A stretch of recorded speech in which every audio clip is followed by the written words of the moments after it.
অভিনয় ছেড়ে বর্তমানে রাজনীতিতেই সক্রিয় দক্ষিণী সুপারস্টার থালাপতি বিজয়। তাই তো সামাজিকতা রক্ষার্থে সমাজের বিভিন্ন শ্রেণীর পেশার মানুষের সঙ্গে তাল মিলিয়ে চলছেন এই অভিনেতা।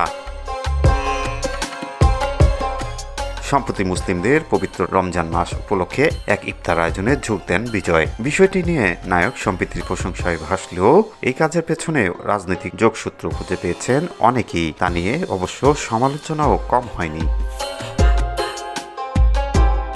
এবার ইফতারে যোগ দেওয়াকে কেন্দ্র করে থানায় অভিযোগ গেল অভিনেতার বিরুদ্ধে। গত 7ই মার্চ সন্ধ্যায় চেন্নাই একটি ইফতার পার্টির আয়োজন করেছিলেন এই অভিনেতা। বিজয়ের আমন্ত্রণে স্থানীয় রাজনৈতিক নেতৃত্ব এবং চলচ্চিত্র জগতের বেশ কিছু পরিচিত মুখ ইফতারে অংশ নিয়েছিলেন।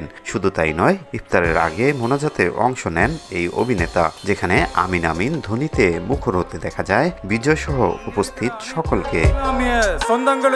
কিন্তু বিজয়ের এই কর্মকাণ্ড ঘিরে এক বিস্ফোরক অভিযোগ আনল তামিলনাড়ুর সুন্নাতে জামাত নামে একটি সংগঠন। তাদের দাবি, অভিনেতা বিজয় যা করেছেন তা মুসলিম সম্প্রদায়কে অপমান করেছেন।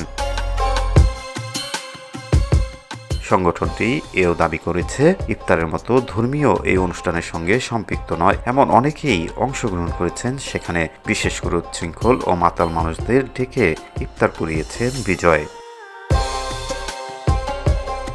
শুধু তাই নয়, এই ইফতার সমাবেশে এমন বক্তব্য দেওয়া হয়েছিল যা মুসলমানদের প্রতি অবমাননাকর এবং আপত্তিকর ছিল বলেও দাবি করা হয়। ইতিমধ্যে এই অভিযোগ নিয়ে চেন্নাই থানার দ্বারস্থ হয়েছেন সেই সংগঠনটি। বিজয়ের বিরুদ্ধে দায়ের করা হয়েছে অভিযোগ। সেখানে বলা হয়েছে, প্রচারের উদ্দেশ্যে ইচ্ছাকৃত সংগঠিত এমন অনুষ্ঠান নির্দিষ্ট একটি সম্প্রদায়ের উপর আঘাত আনে। এই ঘটনায় বিজয়কে দুঃখ প্রকাশ করার পাশাপাশি ক্ষমা চাইতেও বলা হয়েছে।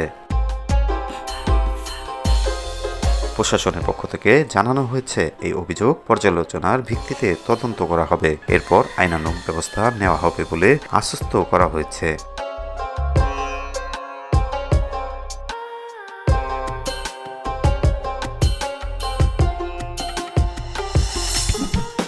মিডিয়া গুঞ্জন, enjoy your life with entertainment.